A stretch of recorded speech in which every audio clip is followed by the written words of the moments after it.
Harvard Sports, the Bar Podcast Media, Audio, Radio Network. Want to be a part of the shindig? Want to be able to access this, get up-to-date information, follow, share, subscribe, like at Harpon Sports on all your platforms, Instagram, Twitter, Facebook, harponsports.com, Harpon Sports, the YouTube channel. What do we have in store for you on this edition of the program? A little Simone Biles shamelessness, just the shaming of her. It's interesting because I'm going to connect the dots with her and a Major League Baseball manager, and it's going to show you the hypocrisy that we see across the spectrum when it comes to physical health as opposed to mental health. Cannot connect the dots any better than this. So we're going to look at that. Also, I've never seen Team USA being rooted against more openly by Americans. You have a faction of Americans that are rooting against Team USA. These people, I'm a patriot. It's fascinating. Think about the logic behind that. Team US hate. So we're going to look at that as well. And trade wins. Massive trades. Russell Westbrook's a Laker. Looks like Max Scherzer could be a Dodger. The LA trade wins. Boo. The NBA. Why could you? Brooklyn, New York. Could you imagine Brooklyn and LA? And oh my good gracious. Is this what we want? Oh, I hate this. It's why it works. Evokes an emotion in you, which is good stuff. So let's start off with this. Start off with the Simone Biles, just the shaming of her. And there's a common thread here. I feel for her. I'm not a gymnast. It was interesting to listen to the University of Florida's gymnastics coach talk about the twisties. No idea what they were. If I don't understand something, I wait and ask somebody that does understand it before I make an educated guess on it. And no, a Facebook meme isn't somebody that understands it. Neither is a witch doctor on Facebook. And it's almost like vertigo where you don't know where you are and you become discombobulated. Remember what Jason Day was dealing with in golf where he couldn't really figure out what was going on and how he could adjust, and he was having all sorts of problems on the golf course? Similar things happen to gymnasts. Actually, it happens more because of all the movement. Think about all the flips. For crying out loud, if I spun around 10 times, I'd puke everywhere probably. Well, maybe not, but you get the idea, right? Go hop on the Gravitron. See how that works for you at the fair. So, with what happened with her, she didn't feel good. Removed herself from the equation. No different than a baseball pitcher in a game. Arm hurts. Coach, my arm's killing me. I got to come out. Okay, out he comes. No different than a basketball player saying, "Man, my back, it's killing me. I got to come out of the game." I'm not mentally there, coach. I got to come out of the game. Loser. Weak. There's a stigma on mental health. There is. And me just saying that gets a visceral reaction. She's a quitter. I would have fought through it. No, you wouldn't have because you're not even good enough to get there. Well, if I were good enough, but you're not. You're not. And with her, she had a chance to become the greatest decorated Olympian ever. And mentally, she wasn't there, so she checked out. Nobody had more to gain than her. Not you. She had more to gain than anybody else in this Olympics. These were going to be her Olympics. Mentally, she wasn't there, so she checked out. Well, she took a spot by somebody else that could have been on the team. No, she didn't. That's why they have alternates. An alternate stepped in and took her spot. Well, then somebody else, she was mentally there at the trial. She wasn't mentally there now. Well, no, it's pure shaming of somebody because of something you don't understand. It's like right when COVID broke. Right when it came out. Oh, nice mask, loser, because you didn't get it. Oh, I don't understand. These doctors don't know everything. No, but they know more than anybody else that you know. The Simone Biles shaming, and it's very simple, and there's a connecting of the dots today on this that's front and center. Terry Francona, manager of the Indians, isn't healthy right now. He's got a boot. He's got a hip issue. He's just not there. So he said, I'm going to take the rest of the year off. The Indians are in the wild card hunt in the American League. Haven't won a World Series in what? 70 years? Over 70 years? Terry Francona, manager of the Indians, the team soon to be formerly known as the Indians, checked out today, said, I'm done for the year. I'm shutting it down. And he said, I've got to get healthy if you want me to manage this team. Is he a loser? No, seriously, is he a loser? He quit, didn't he? Terry Francona quit on his team. Loser. Not very tough. He should have gutted it out. He should have gutted it out. This is what he should have done. How dare he quit? Watch how Terry Francona is handled as opposed to Simone Biles. Now, you can say it's female related, which it may be a little bit. You can say it's race related, which it could be a little bit. But the stigma is that of mental health. It is. It is. Mental health is not a big deal. It's as simple as mind over matter. This happened initially with concussions. I remember when Tim Tebow got concussed against Kentucky when he was at the University of Florida. Just destroyed. It's like, he'll fight through it. No, that's not exactly how concussion works. This isn't a broken finger or the flu. She's weak. She couldn't handle it. Couldn't handle the pressure. Mentally, I'm not there. Then I saw a story about a Soviet gymnast that was physically injured a little bit, and mentally she wasn't there, but they shoved her back out there. Got hurt. Paralyzed. Now, this is under the good old red curtain, but still happened. Imagine if Simone Biles, I'm not mentally there, and then makes a mistake and costs the U.S. a medal. If she'd have competed and wasn't there, I'm just mentally not, choke, loser. You cost Team USA. If you weren't mentally healthy, you should have checked out. She does check out. You're a loser. It's just this overriding, overwhelming stigma on this thing. And here we are with mental health. A kid goes and shoots up a school. He should have gotten mental help. He should have gotten help. I have a mental health issue. I need to check out for a while here. Loser.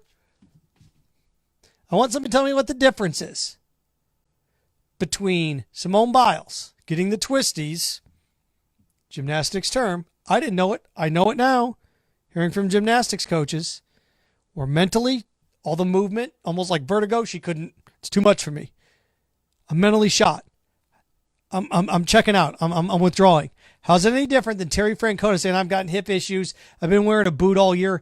I can't manage this Indians team and Cleveland team if I'm not healthy. I'm checking out. Watch how many people call Terry Francona a loser. Weak. Soft. None. None. Tell me there's not a stigma. Simone Biles, shaming. Terry Francona, ta-da. Well, he's got to get himself right. Got to get himself right. Well, at the Olympics, she only has one stage, only one opportunity, one. So sacrifice it all? Risk it all? When I don't get something, I try to understand it. If I don't understand something, I try to learn from it. I think that's the best you can do, the most you can do. So, just watch. Look at Simone Biles, Terry Francona. Well, one's physical, one's mental. You're right. You put mental down here and physical up here. Well, that mental health's not right. There's a stigma. And Terry Francona proves it. Terry Francona proves it. No one will call him these things. No one will call him weak. No one will call him a failure. No one will call him soft. Well, he's got to look out for he and his family. Huh. Interesting. So pick the reason. There's three of them. Stigma on mental health, and this just proves it. This proves it. From that to Team USA overall, I there's a couple things when it comes to Team USA. I want to see Americans do well. If there's a great story from another country and that person wins a medal, I think it's great. But now I see something that I haven't really seen before, and that's people openly in America rooting against Team USA. People that consider themselves patriots. People on social media that have an American flag background in their post. I love America, but I hate Americans. I want them to lose. They're not me. I want them to lose. Imagine you love your country. I love America. I love America. I love America. But I hope the women's soccer team loses because they kneel. Then you don't love Team USA. No, I just don't like them. Huh. Democrat, Republican, atheist, Muslim, Buddhist, Christian, poor, rich. Team USA is Team USA, right? Regardless of the background? Regardless. Tastes great, less filling. You don't know what's in that person's head until now because of social media. Cassius Clay, John Carlos, Tommy Smith. Like them, don't like them, disagree with what they believe in, they are Team USA. I just think it's so interesting that the people that claim to be the most ardent patriots, I love America, you have people rooting against Team USA athletes because they don't believe the same as them politically, because they're different. Because they're different. Wow. Isn't that amazing? When I watch a football game, I really don't care whether or not somebody's political, is a Democrat, Republican, are they a good person or not? You can be a Republican and a great person. You can be a Republican and a bad person. You can be a Democrat and a good person. You can be a Democrat and a bad person. John Edwards, Democrat, bad person. Mitt Romney, Republican, good person. And you can flip it on all sorts of... Is it Matt Gaetz? Pensacola? Good God.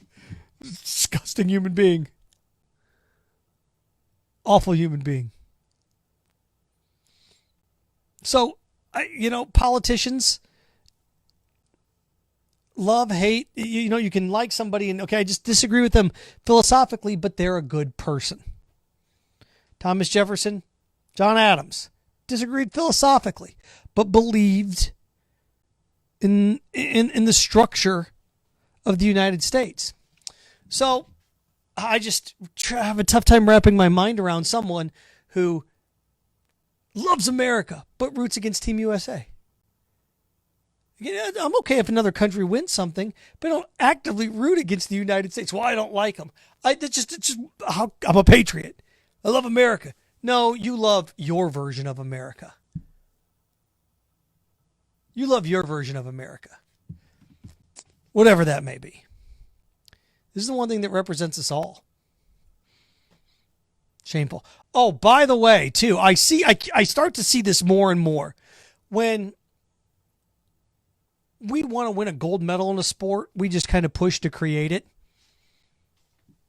We do. We had all the best snowboarders in the world, right? So what do? We basically got snowboarding into the Olympics. Kind of get it in here. We had the best basketball players in the world 30 years ago. So let's get the pros in here. So we got that done. There's talk coming up in the next few Olympics, some other sports may be added, but we're the best skateboarders in the world. We have them. So we kind of shoved that into the forefront. Let's get skateboarding in here as well. And now I start to see a push. We need to get American football in the Olympics. American football in the Olympics. Well, we're really the only country that really produces it. 95% of football, American football comes from the United States. It's maybe 97%, maybe higher than that. And 2% is from Canada. So I just think this is so interesting that now there's this push. We need to have American football in the Olympics. So we can beat Japan by 70? Yeah. Oh, okay. Let's get a 5-foot rim out there and we can dunk on it against a 4-year-old. I'm going to warn you, though. Think about what we did in 1992. The Dream Team. Great. Professional basketball. Jordan, Bird, Barkley, Magic, all these guys. What happened? 12 years later, 92 to 2004, gold medal to bronze. The world caught up. Took them 12 years. And then we dominated. That's when we had LeBron and Kobe, and we dominate. And now we're not dominating anymore. I didn't say we dominate, we won, but we didn't dominate. When you introduce an American product to the rest of the world consumes it and begins an unrelenting task to be good at it. They do. Fast food, globalization, whatever it may be, Coca-Cola, McDonald's, boom, here it is, globalize. Other countries look at what we produce, they see it, and then they replicate it. They do. So here, just going to warn you, the one thing that people love about football, it's American. It's only Americans play America. It's America. You get football into the Olympics. Here's what's going to happen. Okay? Team USA will pound everybody relentlessly. Just like what Charles Barkley and Team USA in 92 beat Angola by 80 or whatever. That was just, 92 was just ran roughshod. You get American football in the Olympics, Team USA is going to beat Japan by 60, 70. They're going to beat everybody by 70, 80 points. Going to put a golden medal around our neck and go, look what we did. The rest of the world will watch and say, here we come. Look what international basketball is now. Seriously, how many international basketball players do you remember in the 90s? Hakeem Olajuwon? Who else? Vlade Divac? Who else? Bet you can't name more than 10. You know, sometimes 5 or 6 on the same team now. So, you may have 10 on the court at one time, depending on the teams that are playing. So, you introduce American football to the Olympics. If we want to put that in there so we can beat everybody, fine. But I'm telling you, within 10 or 15 years, other countries will start to close the gap on us. They did it in basketball. Did it in baseball. Right? Team USA baseball, baby. What happened? Cuba caught on. Japan caught on. Closed the gap on us, didn't they? Well, that won't happen in football. You want to bet? We don't close the gap on other countries in sports. They close it on us. Do you want American football in the Olympics? Go ahead. Knock yourself out. Just so we can dominate. I'm telling you, within 10 years, 10% of American rosters will be full of foreign-born players, which is fine with me. As long as we create a better product, who cares? But the people that love football, love American football, by shoving it in the Olympics, you're going to make the rest of the world better at it. And then that's where you get, they took our jobs. Because that's exactly what will happen. Wanted to wrap with this really quick. Trade winds are blowing. One monster trade already taking place. Right before I cut this podcast. One in the works. Maybe even done now. Russell Westbrook heading to the Lakers. The Lakers give up, who cares? Russell Westbrook, Anthony Davis, LeBron James. Whoa. Sign me up for a Lakers-Nets finals now. Now. You kidding me? I can have Harden, Durant, Kyrie Irving going up against Westbrook, LeBron, and Anthony Davis? Who loses? The fans? How do you lose? You have two villains to root against. Well, it's not fair that these dream teams keep getting together. In what? Did a dream team win the title this year? No, it was Milwaukee. You could say last year the Lakers did it in the bubble. But LeBron and Anthony Davis, you consider that a dream team? Okay. But the year before when it was Toronto? As a matter of fact, you go back and look at the NBA Finals, the last 4 NBA Finals have produced 7 different teams. 7 of 8. And if somehow this year it's the Nets, which it very well could be, that's 8 out of 9. So the Clippers get there. You realize that if the Clippers and the Nets, if the Nets make it out of the East and somebody other than the Lakers or Suns make it out of the West, because it's not going to be Golden State, do you realize a third of the NBA will have been in the finals the last 5 years? No other sport can match that. So I'm tired of what? They're different teams every year. Nobody's given us more parity in the finals in the NBA. The Lakers have a super team. The Nets have a super team. Well, it's not fair. Not fair to what? You don't watch what, Memphis? You don't watch them? What, the Hornets? Come on. What, the Timberwolves? Stop it. Well, I hate all these guys ganging up together. What do you mean? They don't win it. They don't.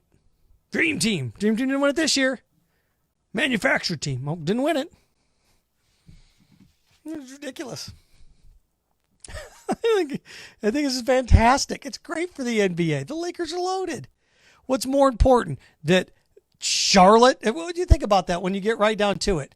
What, the Wizards having Russell Westbrook? Oh, so the Wizards can finish 8th in the East? Is more important than the Lakers being loaded? Stop it. Also, Max Scherzer, rumored to go to the Dodgers. Dodgers willing to trade more prospects. Well, it's not fair the rich get richer. Why they're not? What, he's at the end of his contract. Can pay him a couple $1 million to wrap up the year. He's a free agent. They're willing to give up more to get him. So, now what winners do? Aren't winners willing to do a little bit more? It's not fair. Other teams don't have the resources. You bet they do. The Mets have the resources. We didn't want to go to the Mets. Okay. Other teams have the resources. Red Sox have the resources. Yankees have the resources. Well, he doesn't want to go into any of those places. All right, well, there you go. So the Dodgers have created a culture where guys want to play? Huh. Kind of reminds me of a couple of guys that do that in and around Tom Brady. Rob Gronkowski, ring a bell?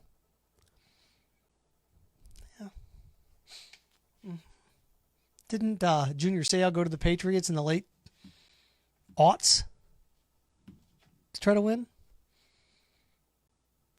Bucks fans, you're okay with Antonio Brown coming? Stars, big cities, big brands. Nats weren't going anywhere. Scherzer ends up on the Dodgers? Good. Make the postseason more interesting? Or him just to finish out the year with the Nationals and it not matter? Harp on Sports, the Bar podcast, audio, media, radio network at Harp on Sports on all your platforms. Apple Podcasts, Spotify, Harp on Sports YouTube channel, Harp on Sports, the Facebook page. And also on Buzzsprout as well. Thanks for checking us out. Remember, stay clean, stay focused, stay strong. Frankenstein, have fun with your friends.